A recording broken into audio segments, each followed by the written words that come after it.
Today, we're going to take a hard look at one of the most predatory scams out there, the tech support scam. We're going to pull it apart, piece by piece, expose the psychological tricks they use, and give you a simple, powerful way to shut them down. So, here's what we're going to cover. First, we'll talk about the expert paradox that makes this whole thing work. Then, how they create a crisis out of thin air.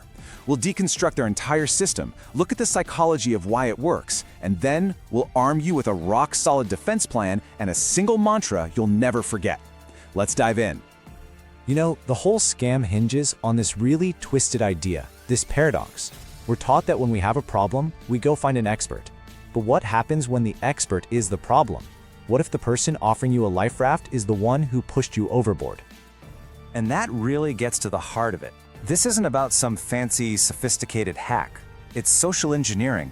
They aren't trying to break through your computer's firewall. They're trying to break through your mental firewall. Their goal is to completely bypass your rational thinking by weaponizing your own trust and your own fear. So let's just get the single most important rule out on the table right now. Real tech support is reactive. You call them. It is never, ever proactive. Microsoft, Apple, your bank, they will never, ever cold call you to tell you there's a virus on your computer. If you get a call like that, you are not talking to a helper, you are talking to an attacker, period.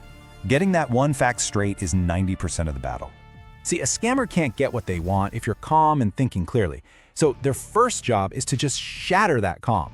They have to manufacture a crisis from nothing, create this bubble of fear and urgency where you feel like you have no other choice but to do exactly what they say. And here's their basic toolkit. First, they prey on the fact that, most of us aren't computer engineers. They use something called VoIP spoofing, which just means they can make their phone number look like it's coming from a legitimate company. Then they hit you with a storm of scary-sounding jargon. Your IP address is compromised. We're seeing malicious packets. Your registry keys are corrupted. The whole point is to achieve cognitive overload. They want to confuse you so badly that you just stop trying to understand and start looking for the easy out they're about to offer. And don't fool yourself, this is not a small-time grift. The FBI's Internet Crime Complaint Center, that's the IC3, reports that these scams pull in hundreds of millions of dollars from victims every single year. This is a huge, organized, global criminal industry. It's not an abstract threat, it's very real, and for them, it pays very, very well. And while really anyone can be a target, these scammers systematically hunt vulnerable people, especially seniors. They look for folks who might be a little less tech-savvy and maybe a bit more trusting.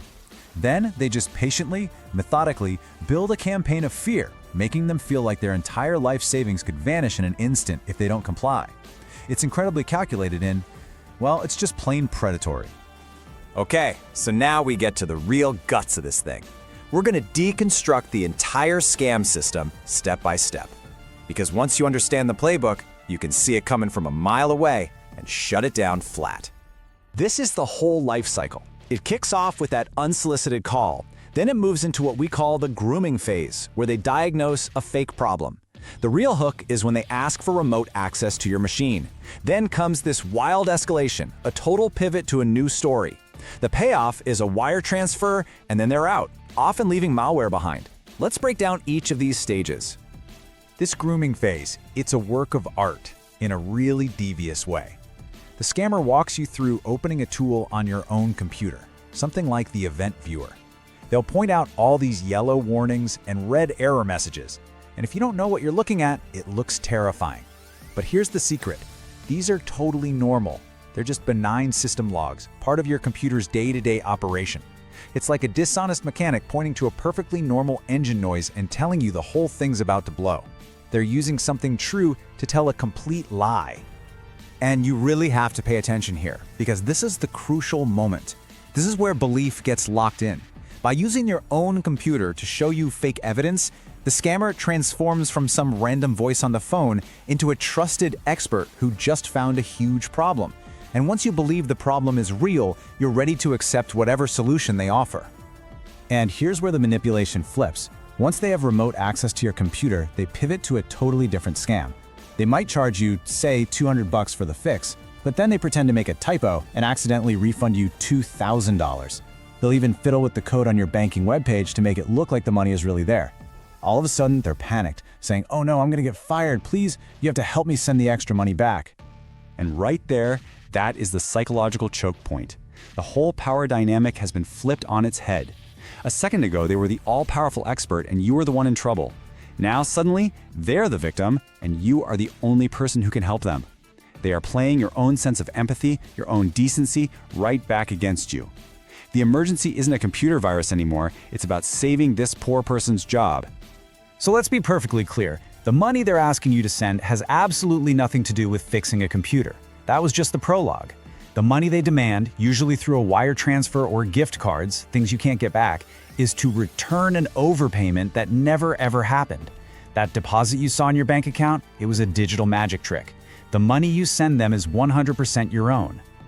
So you have to wonder, why do so many smart people fall for this? Well, it has nothing to do with intelligence, it's all about psychology.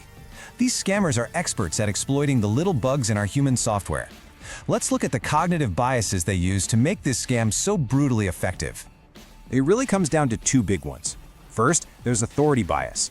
Our brains are just wired to listen to people we think are in charge.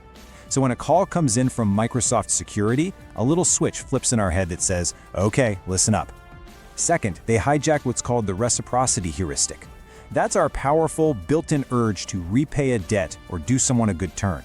By faking this over-refund, they create a fake debt, which triggers our deep-seated need to make things right. It compels us to return money that wasn't even ours in the first place. And this is all happening inside that bubble of urgency and confusion we talked about. All the tech jargon, the panicked voice on the phone, the threat of losing all your money, it's all designed to keep you in an emotional fight or flight mode. And when you're in that state, your analytical brain, the part that would normally step back and go, "Hey, wait a second," it gets pushed aside. You're just reacting, not thinking. Okay, we've taken the attack apart, now let's build our defense. And listen, this isn't a list of helpful hints, this is a protocol. A clear, non-negotiable set of commands you execute the second you even suspect an attack. It's 5 steps. Step 1, recognize the pattern. Step 2, and this is the most critical, execute the mandatory hang-up. You don't argue, you don't explain, you just hang up. Step 3, if they've gotten remote access, sever that connection immediately. Turn off your computer, unplug your router from the wall, whatever it takes. Step 4, verify independently. And step 5, report the attack. So what does recognizing the pattern actually look like? In the heat of the moment, with all that pressure, it can feel complicated.